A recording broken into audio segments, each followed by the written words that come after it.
Well, Jeremy, it's been a sheer delight being with you for a few days at the end of my 5-month stay in Australia.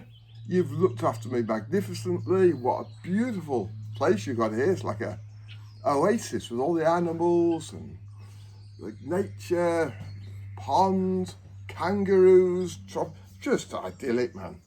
So very much appreciate your generous spirit, your largesse of heart, including a guy that you didn't even know before. You only knew me through recommendation, or whether you could call it recommendation, I'm not sure, but certainly it's been the ideal finish, and you've introduced me to some incredible people, and connections is what life's all about. But hey, there are good and bad in life, and some people are out to pull you down, others are out to build you up.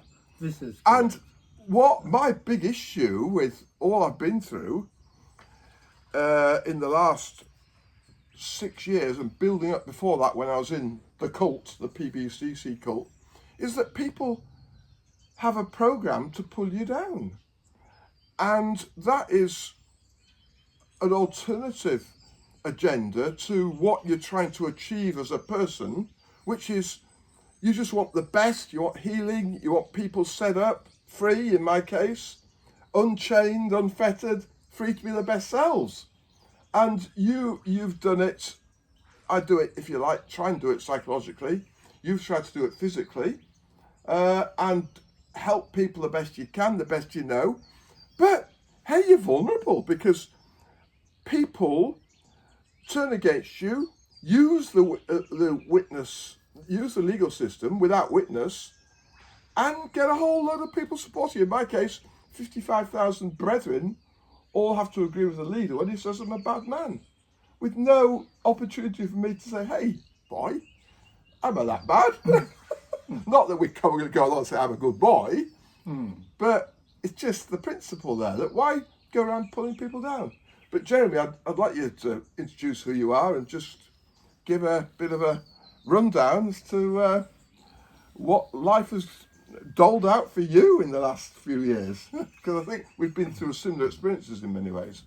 Yeah, well, for me, I was a very successful general physician in Newcastle. Speak up.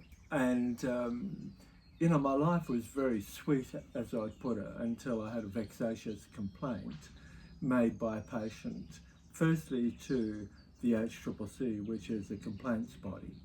And when they said there was nothing to see here, what they did, that individual, is go to the police, amplify the complaint to one of sexual abuse. In the original complaint to the HCCC, there was no mention of any sexual impropriety. The major issue was the cost, and she didn't think that she got what she came to the consultation for. But as a general physician, I see different problems where the patient may not see them.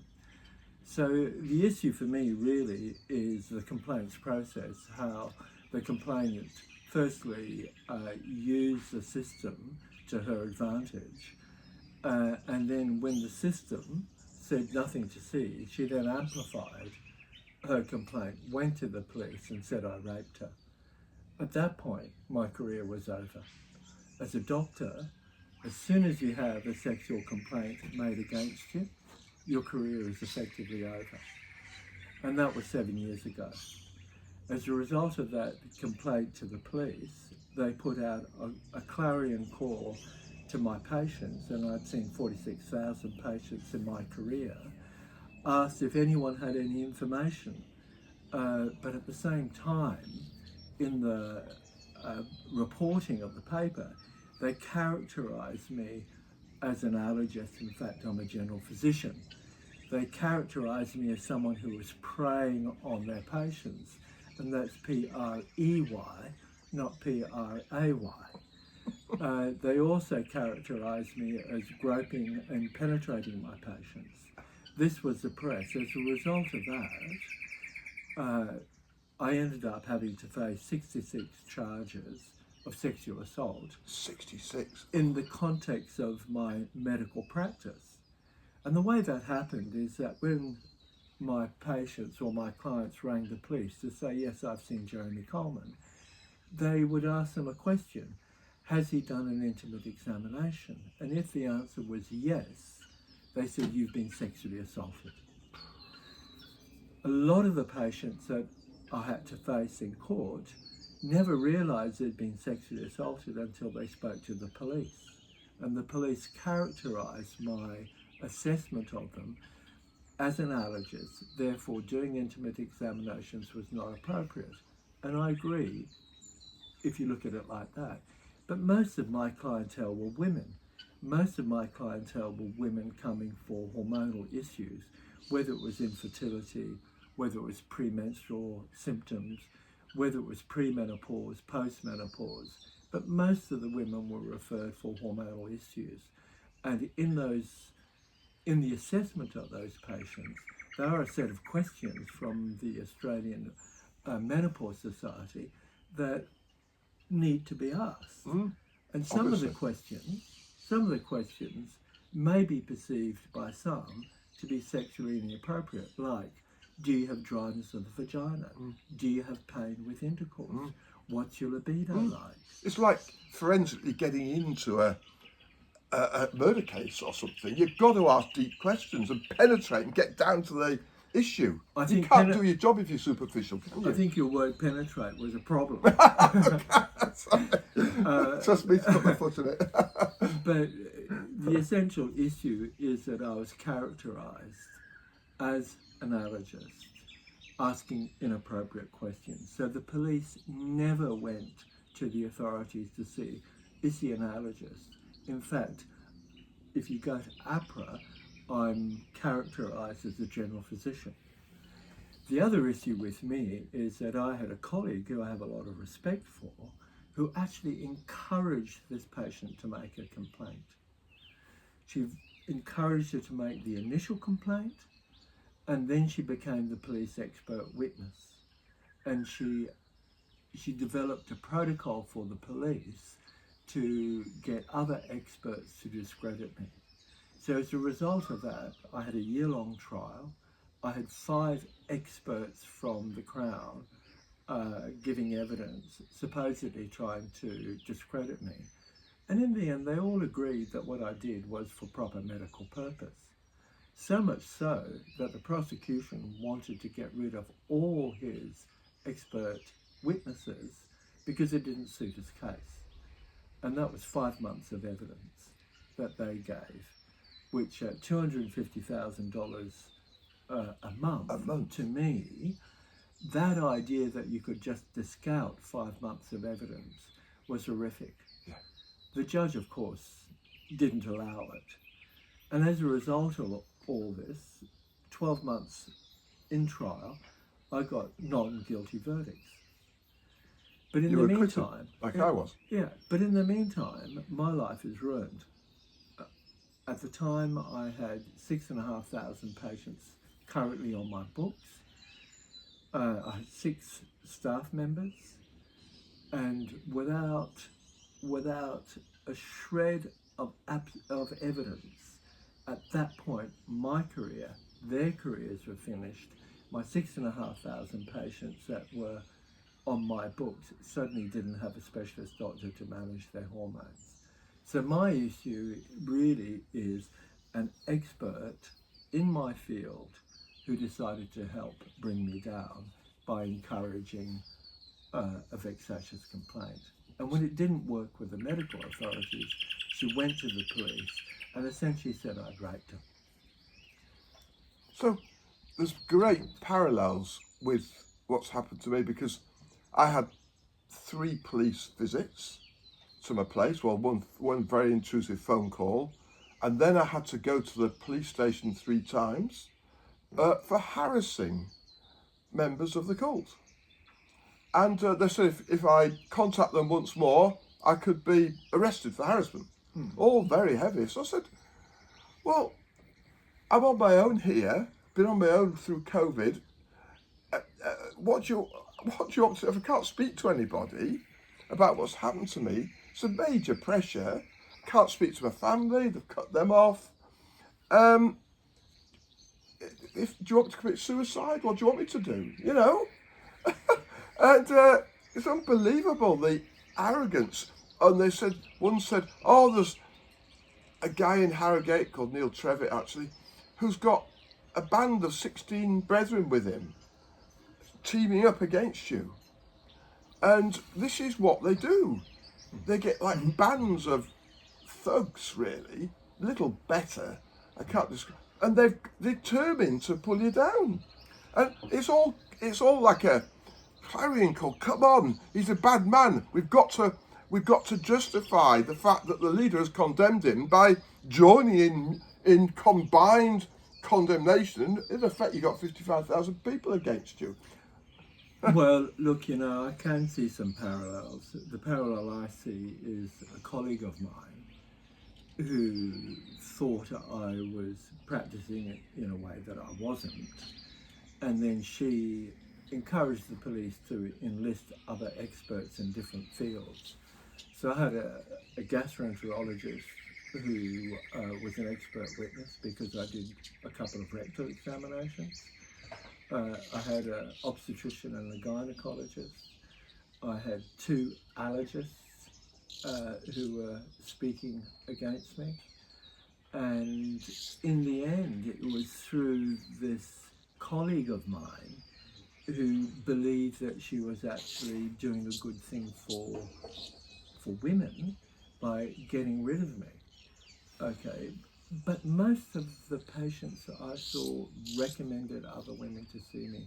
I've got a multitude of letters that were written after my arrest saying there's nothing to see here. I've got some really wonderful letters supporting me both at an emotional and spiritual level. And it's been amazing. And I thought also about suicide. It was so oppressive. The more and more people that were creating cases against me, well, mainly the police, in concert with this professor of immunology, that it overwhelmed the police, it overwhelmed the experts. The experts were expected. I was arrested even before the experts had a chance to assess the complaints, to see whether it was within the context of normal medical practice. And as more cases came in, they were sending all these police statements that were taken by police who thought I was guilty right from the get-go. They were sending these off to experts and saying, please get them done. We want to arrest them. If we can find them guilty on the first 20, we're home and hosed. Okay, and so the police enlisted experts to support their cause, which sounds like what happened to you, is that the brethren were enlisting the police to try and show that you were harassing people from the brethren. So my issue really is the experts. They were briefed by the police in a way that made me look like I was a serial predator. My issue is with the experts who agreed to come to court, okay, because they too thought I was an allergist. It was only 2 months into my court case that the prosecution checked with APRA and realised I was a general physician. So the whole basis of their legal, I'd say, prosecution or persecution was based on a wrong fact. But still the prosecution went ahead, and then they tried to get rid of their own experts' evidence from the jury. And for me, it's a case of being set up, of being hooked in, reeled in, and just told, you can't do this anymore. Okay. I think it's the worst thing, because if somebody comes along and says, your sister's a prostitute, there's no way of proving really that she isn't, although you know her. But why can't people anyway give people the benefit of the doubt? If there is a doubt, you haven't got evidence, you shouldn't really raise a charge. Because although I quite understand where there's paedophile activity, it's just one-on-one, it's difficult. So, and the victim needs to raise the flag. So it's not easy for any system to adjudicate. But to actually home in on innocent people, who are doing their job, and I was in my religion trying to be as good a Christian as I could. Used to preach and take a few readings and love having people along if they're in trouble, do what I could, try to send them away feeling better. Simply that's what good Samaritans do, Christians do. You've taken pity on me, having me here. And it's lovely. And to feel we've got a legal system that's curtailing that and clamping down and not meaning people can't venture outside their own narrow little perspective to help other people without being in risk, I think is awful. I think the issue for me is that there's a lot of young doctors who feel they're at risk, so they're not examining women patients. They've made a deliberate, conscious decision not to examine women for fear of this sort of thing happening. And I think that leads to bad medicine. If you're not going to examine someone who, for example, has got vaginal issues, say an itch, if they're 50 or 60, then you're going to miss important pathologies. I've seen women who have had vaginal itch for 2 or 3 years and no one has examined them. Okay, Well, because what they say is that it's most likely to be thrush. We'll give you some canesta, okay? And it just goes on and on because we have a fear of doing a proper physical examination. And that is going to be an issue in the future. We're going to miss diagnoses. If we're going to listen to someone's chest through their clothes, we're going to miss the herpes zoster. Yeah. We're going to miss the cancers on their back. Yes. Okay, we're going to miss stuff if we fail to examine patients Exactly. properly. And this whole issue of exposure of, I mean, in the church, it's right to expose evil by shining light in dark places. Well, there's a parallel that you've got to get down to the root of the problem. Absolutely. And go back in history if need be to find where things went wrong. Absolutely. And that is how you actually extract the badness and the disease and bring in healing so that people are set up as completely healed. Well, the issue for me is, as a physician, what you want to know is firstly what the diagnosis is. Okay, that requires a detailed history, and then an examination. Yes. And we were taught that after the history, you're 80% certain of the diagnosis. You do the physical examination to confirm it, and then you're 90% sure, maybe 95% sure, and then you do the test to confirm it. Okay, those are the 3 pillars: history, examination, and the test. Okay, if you miss out one of those, you have an unstable system, and it's going to collapse in some way to the patient's detriment. Well, I think the other issue that I take exception with, apart from that patient who made the initial vexatious complaint, not one of the 66 charges were made spontaneously by the patients. They often said at trial, I didn't know I was sexually abused until the police told me. Up until then, everything was fine.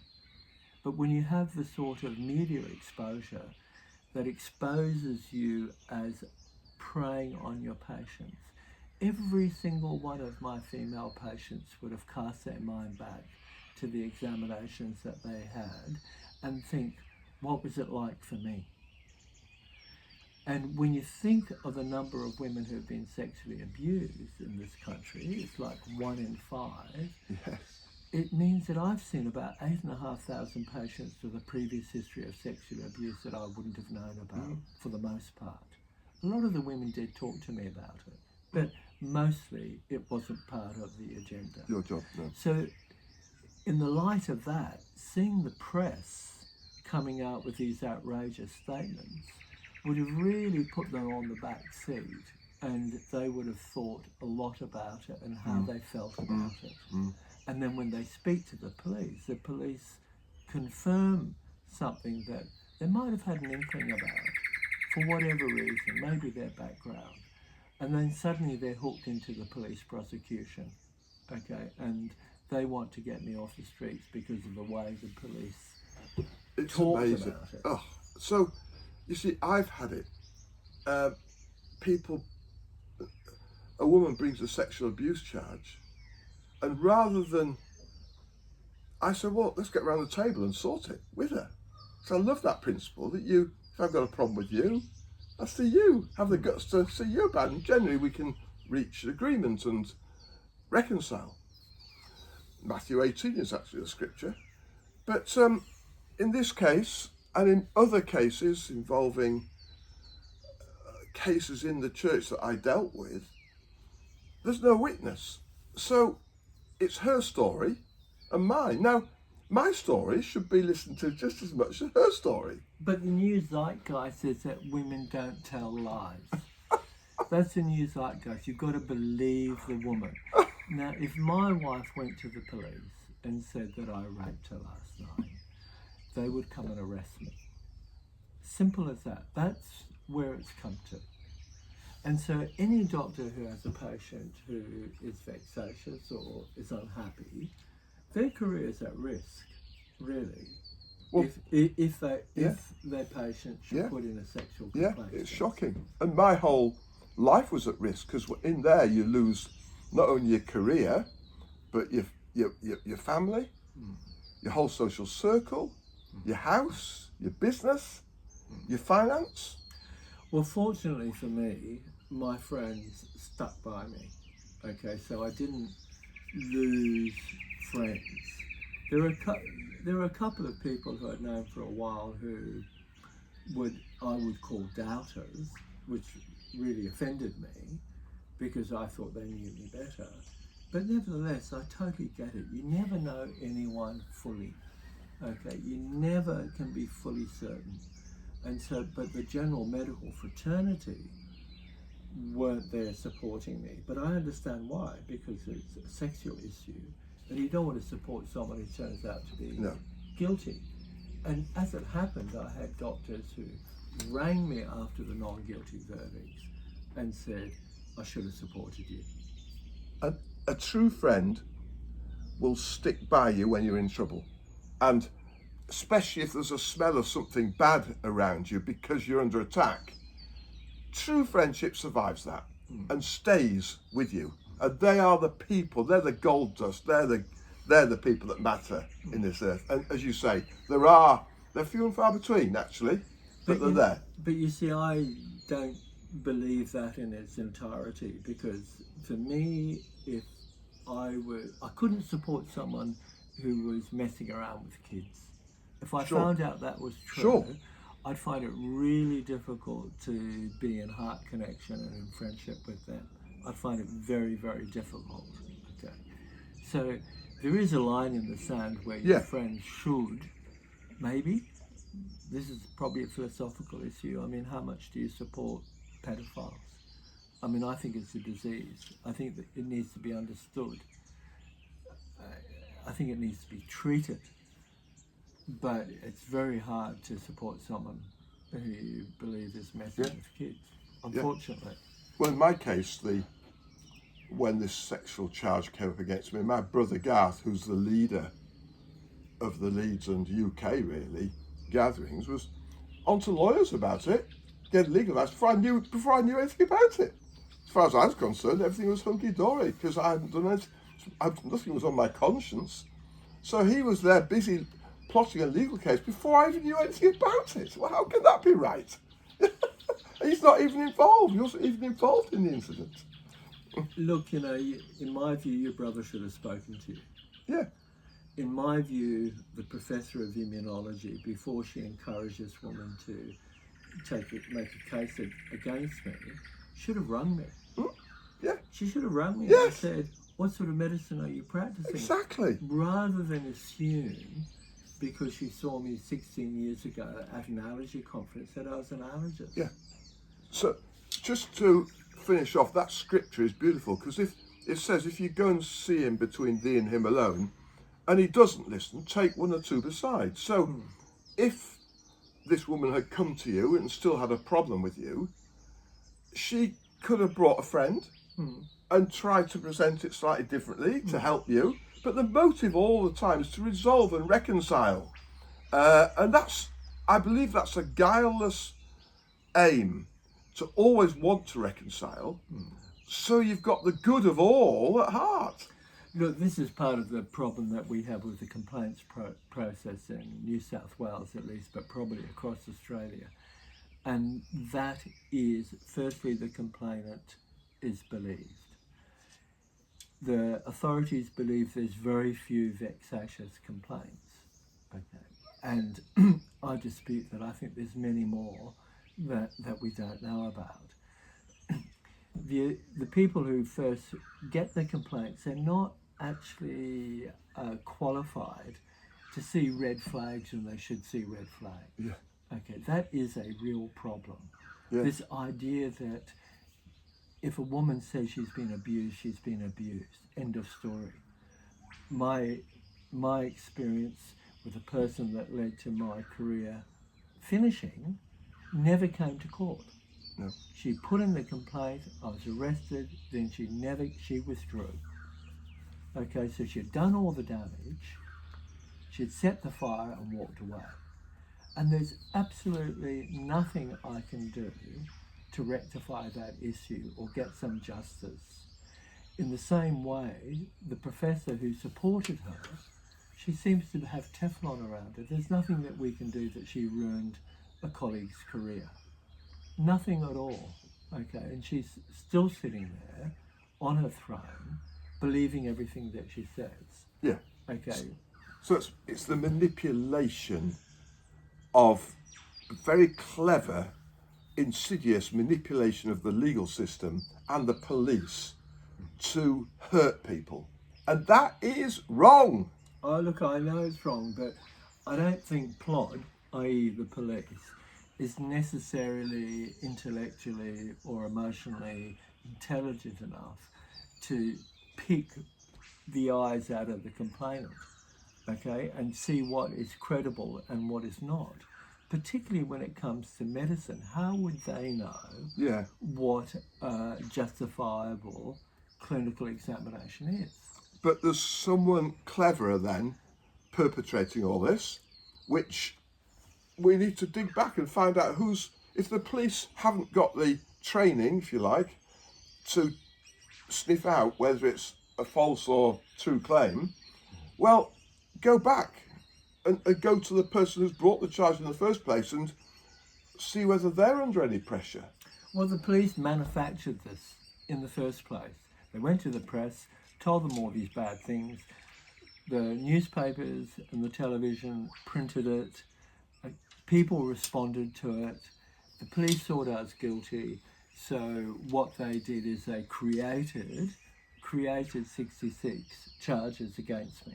But didn't the police ever contact you and say, what's your side of the story, Jeremy? Never. Well, that's Never. wrong. Never. They never interviewed me once.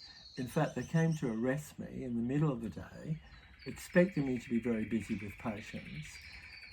This is the quality of their investigation, not knowing that I was in India. I was in India on a spiritual sabbatical. My wife rang me, and I was at an ashram, and in Pune, and she rang and said, I'm going to spoil your day. You know, the police have come to arrest you. To create maximal embarrassment, arresting me during a busy consultation period. Heartbreaking. Heartbreaking. You know, if there's anything I can be thankful for, it's spared of that humiliation of the police coming and arresting me. But not once did they interview me. Not once. So this is a problem in society, and hopefully our little exchange together will help people to think about it, and those in authority, those in government, to think about how laws can be changed if necessary to stop this happening to others, because we don't want anyone else to suffer like we've suffered. Look, we're in a punitive society. In Queensland, they've just changed the law so that if you're charged with sexual assault, your name can be published. Right. Personally, I think if you're innocent, that is a death blow to you to have your name published before you can actually answer the charges.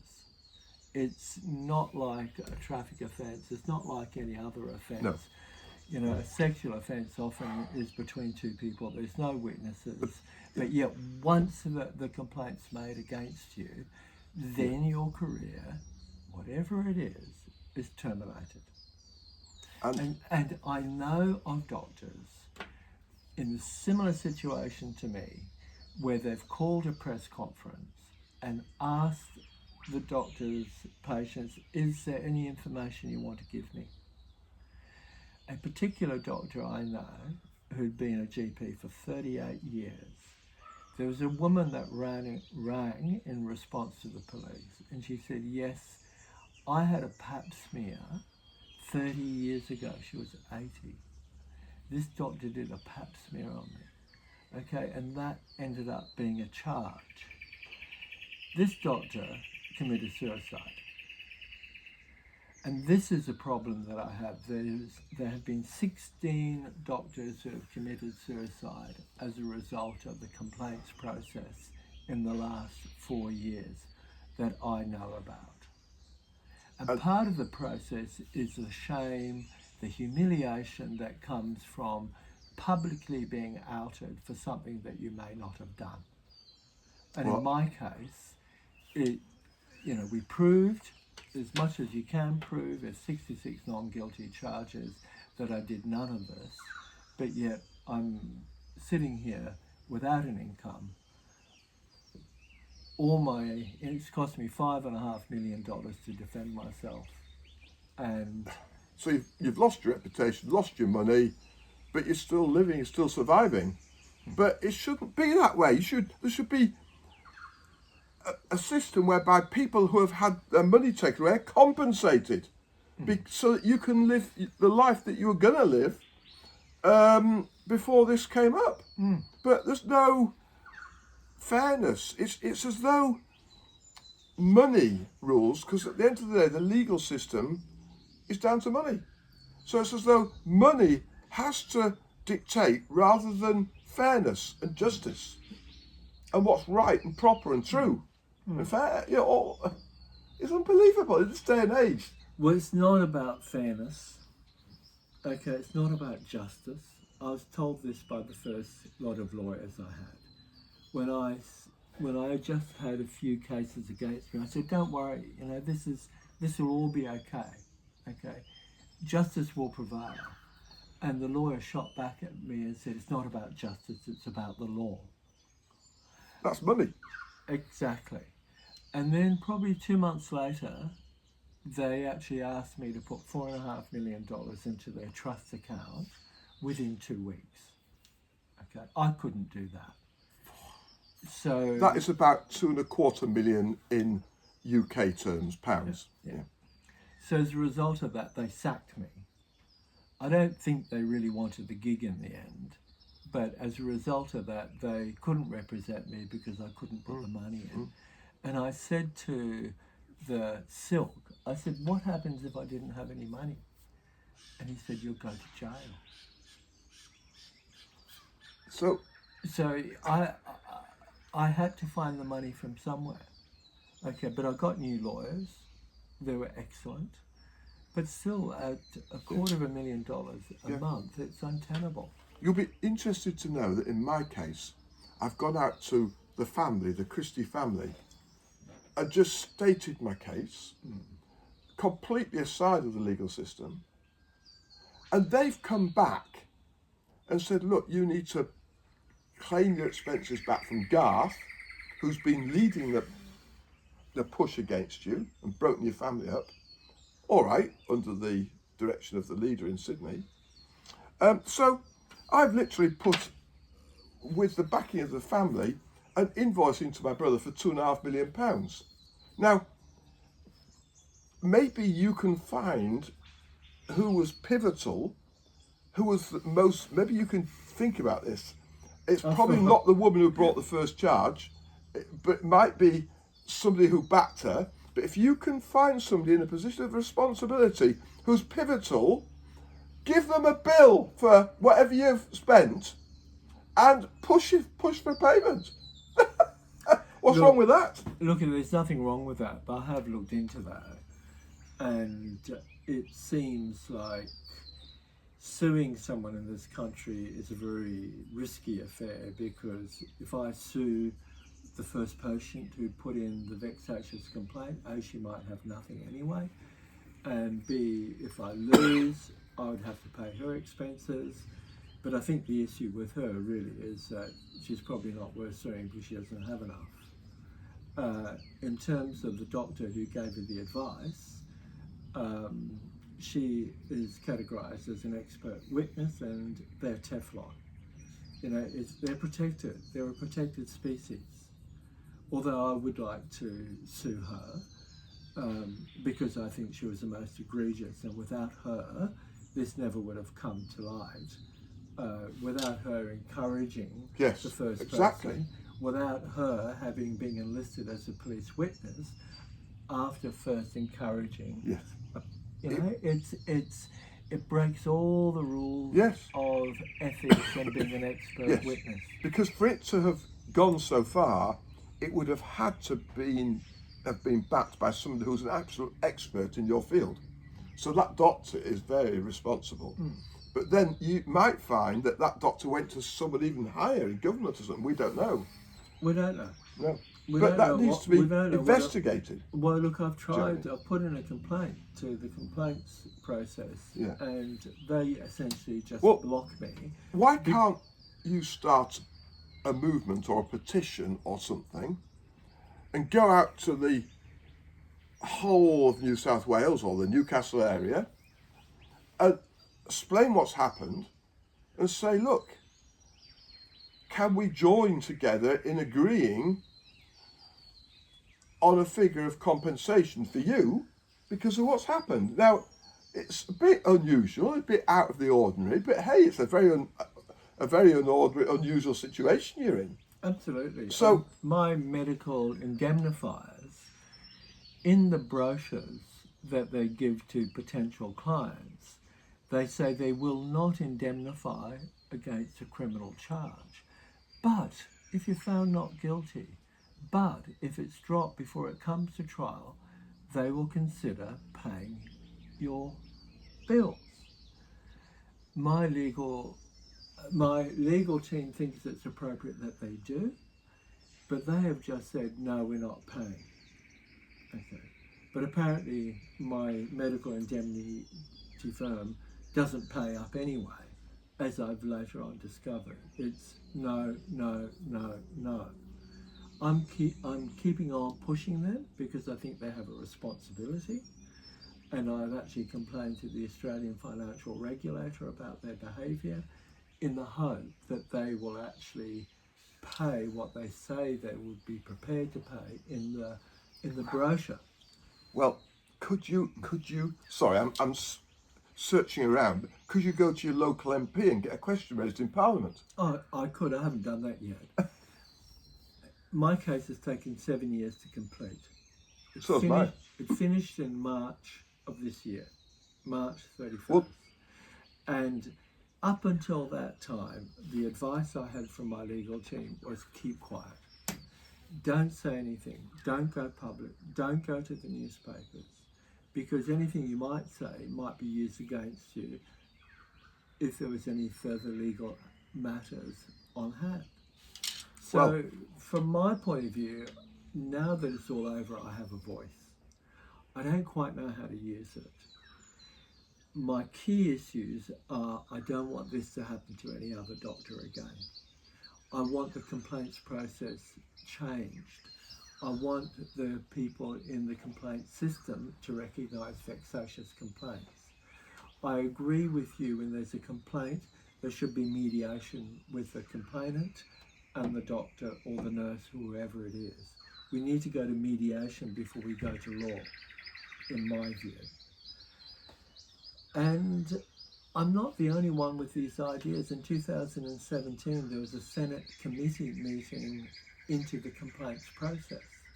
So many doctors wrote in submissions, but they wrote them in a way that they were unidentifiable. They were confidential, because they're afraid of what the complaint system will do to them. They don't want to be identified as someone who's complaining against the And system. this is why the legal system, this is what happened to me as soon as I left the cult. The exposure of having to go into court and talk about all these sexual charges is in itself defamatory. Yeah. So you're best just to pay £30,000, shut her down, and move on and concentrate on the bigger battle. So I can see that, but it's not resolving anything. And we've both been acquitted. We are, whatever anyone says, we've both been through the hard yards, through hell, and been acquitted. We're clear. So what about the sweeping up? We leave the question.